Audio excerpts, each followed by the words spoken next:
Pinasalamatan ni Diwata si Vice Ganda sa iniregalo nito para sa kanyang paresan. Sa kanyang Facebook fanpage ng Diwata Pares Overload, nagpasalamat si Diwata kay Meme Vice. Hindi na itago ni Diwata ang kanyang saya dahil iniidolo niyang si Vice Ganda ang nagbigay sa kanya ng mga regalo. Sa isang video, makikitang kausap ni Diwata sa cellphone ang tila taong inutusan ni Vice tungkol sa mga padalang regalo. Ang ganda ng umaga ko kasi may magbibigay na naman sa atin ng regalo. Sino kayang nagbigay? Ani Diwata habang palapit sa isang L300 van. Ibinida naman ni Diwata ang mga bagong upuan, lamesa at tent na pinadala sa kanya ni Meme Vice na magagamit niya sa kanyang viral paresan. Nagbiro pa si Diwata kung kasama raw ba ang L300 van sa mga regalo ni Vice.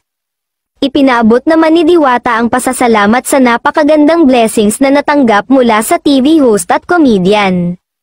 Sa ngayon dumarami na ang mga kilalang personalidad at vloggers na tumutulong kay Diwata habang patuloy namang pinipilahan ang kanyang paresan, samantala, interesado naman ang unkabogable na matikman ang mga paresan sa Metro Manila na dinarayo ng mga netizen matapos mapanood ang viral video ng mga ito sa social media platforms. May nagba-viral ngayon na mga paresan na mukhang masasarap, tingnan nga natin at masubukan natin.